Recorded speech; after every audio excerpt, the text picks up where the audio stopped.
The Great Battle of Red Cliffs. China, early 3rd century, more precisely in 208 AD. The warrior and Lord Chancellor Cao Cao convinced the last emperor of the Han dynasty that the only way to reunite all the territories under his rule was to declare war on the state of Su in the west and the state of Wu in the south of the empire.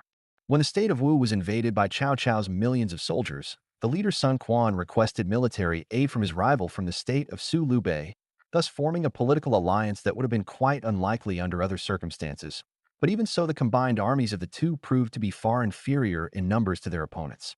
The ingenious strategist Zhou Yu of Wu State noticed that Cao Cao's soldiers were not used to fighting at sea and decided to exploit this weakness accordingly to have as little chance as possible in the fight against them. In the famous Battle of Red Cliff, which marked the end of the Han Dynasty and changed the history of China forever, 2,000 ships out of the 10,000 that numbered in Cao Cao's fleet were burned. Cao Cao decided to tie each ship in his fleet in order to reduce the possible seasickness that his soldiers, who were not used to living on ships, had. Zhou Yu, his enemy, taking this into account and noticing that the wind was favorable to him, decided to set Cao Cao's fleet on fire, using lard extracted from fish, an element that is very incendiary. Soon, the fire engulfed most of Cao Cao's ships, which decimated both his fleet and his men. Following the coup de grace, Zhou Yu and his allied army also launched a land attack on Cao Cao's men, and the latter, seeing his hopeless situation, ordered a general retreat.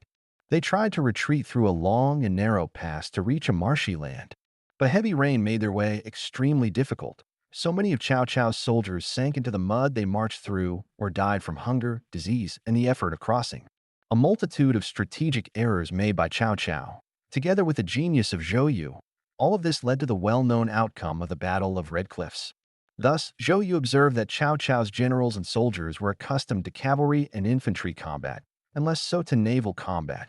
Cao Cao also had very few supporters among the local population compared to the Allied forces.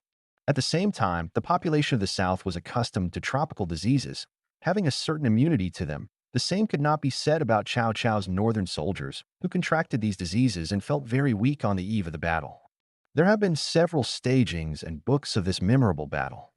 Thus, the historical novel The Adventures of the Three Kingdoms, written in the 14th century by Luo Guanzhong, presents several historical untruths, including the exaggeration of the size of Cao Cao's army to 800,000 men. Also, in 2008 and 2009, a very successful film was released, Red Cliff, Parts 1 and 2, a film with a record budget for the Chinese film industry, $80 million.